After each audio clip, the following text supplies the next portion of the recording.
Friends, welcome to my channel. ఈరోజు గులాబ్ జామున్లు చేద్దామండి. మన మదనపల్లి స్టైల్లో ఎలా చేయాలనేది నేను చూపిస్తాను. చూసారు కదండి ఫ్రెండ్స్, ఈ పౌడర్ని అంతా ఒక బౌల్లోకి తీసుకోవాలండి. చూసారు కదండి ఫ్రెండ్స్, అంతా బౌల్లోకి వేసుకొని ఇందులోకి కొద్దిగా పాలు పోసుకుంటూ కొద్దిగా యాడ్ చేసుకోవాలండి.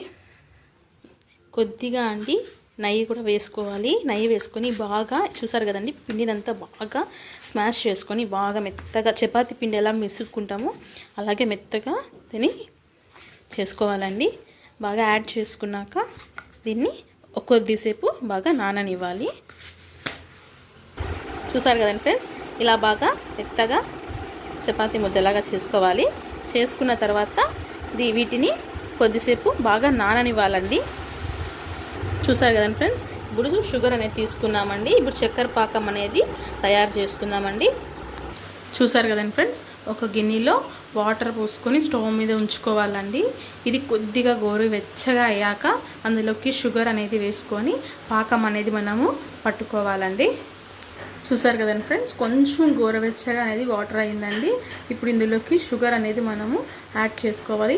షుగర్ వచ్చేసి అండి ఒక కప్పుకి 2 కప్పుల వాటర్ అనేది యాడ్ చేసుకోవాలి. 1.5 కప్ కూడా మనం షుగర్ తినేదాన్ని బట్టి మనం యాడ్ చేసుకోవచ్చు అండి. చూసారు కదండి ఫ్రెండ్స్, షుగర్ అనేది యాడ్ చేసుకొని దీన్ని బాగా కలుపుకోవాలండి. మీరు తినే స్వీట్ని బట్టి, అంటే ఆల్రెడీ స్వీటే, కొంతమంది చాలా స్వీట్గా తింటారండి, కొంతమంది లైట్గా తీసుకుంటారు స్వీట్ అయినా కూడా.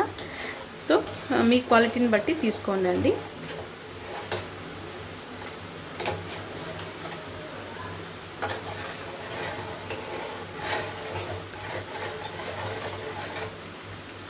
యాక్చువల్లీ నేను ఫుడ్ కలర్ అనేది యాడ్ చేయనండి, కానీ ఈరోజు కొద్దిగా లైట్గా ఫుడ్ కలర్ అనేది యాడ్ చేస్తాను. ఇందులోకి కొద్దిగా అంటే జస్ట్ కలర్ఫుల్గా కనిపించడానికి యాడ్ చేస్తున్నానండి.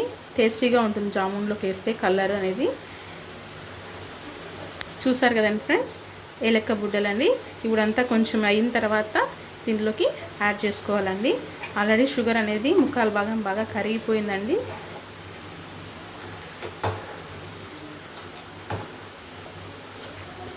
చూసారు కదండి ఫ్రెండ్స్, ఇది బాగా కొద్దిగా ఇంకా కొంచెం చిక్కబడాలండి, చాలా పలుచగా ఉంది. ఇప్పుడు ఒక మీడియం సైజులోకి వచ్చిన తర్వాత కొద్దిగా కలర్, అంటే చూసారు కదండి, కొద్దిగా కలర్ అనేది యాడ్ చేశాను. చూసారు కదండి, చాలా కలర్ఫుల్గా ఉంటుందండి. ఇందులో జామున్స్ వేసినా కూడా చాలా టేస్టీగా ఉంటాయి. ఒకసారి ట్రై చేసి చూడండి.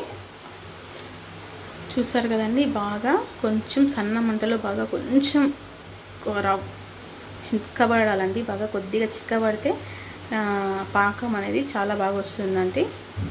చూసారు కదండి ఫ్రెండ్స్, మన పాకం అనేది రెడీ అయిపోయిందండి. దీన్ని కొంచెంగా పక్కన ఉంచుకోవాలండి. చూసారు కదండి ఫ్రెండ్స్, ఇప్పుడు ఆ పిండిని మనం కలిపి ఉంచుకున్నాం కదండి కొద్దిసేపు, దాన్ని ఇప్పుడు చిన్నగా బౌల్స్ లాగా రెడీ చేసుకోవాలండి. చిన్న బాల్స్ టైప్ చేసుకుంటే చాలా బాగుంటుందండి. దాన్ని మనం రెడీ చేసుకోవడానికి తగినంత కొద్దిగా నెయ్యి తీసుకొని నెయ్యితోనే చేస్తామండి మనం బాల్స్. ఒక ప్లేట్ ఎలా చేయాలనేది కూడా చూపిస్తానండి. ఈరోజు మా అమ్మాయి కూడా నాకు హెల్ప్ చేస్తుండండి. చూడండి, ఇట్లా క్రాక్స్ లేకుండా చిన్న బాల్స్ టైప్ చేసుకోవాలండి. మా అమ్మాయి చేస్తుంది అనేసి మా అబ్బాయి కూడా వచ్చాడండి చేయడానికి. చూస్తారు కదండి ఫ్రెండ్స్, ఇలా రౌండ్గా చేసుకోవాలండి. అన్నీ ఒక షేప్లో రాలేదు, కానీ ఈరోజు మా పిల్లలు కూడా చేశారు కదా, అన్నీ ఒక షేప్లో అయితే రాలేదండి. కానీ వీటినంతా ఇప్పుడు ఒక బౌల్ పెట్టుకొని ఆయిల్ వేసుకొని దాన్ని వేడి చేసుకోవాలండి.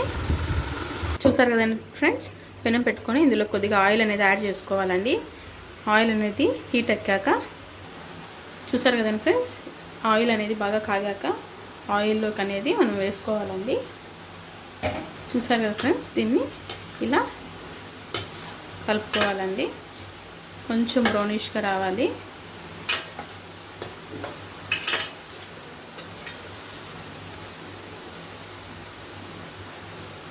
చూసారు కదండి ఫ్రెండ్స్, ఇలా బ్రౌనిష్గా వచ్చేంత వరకు ఉంచుకొని బాగా వేగాక వీటిని మనం చక్కెర పాకం పట్టుకున్నాం కదండి, అందులోకి వేయాలండి.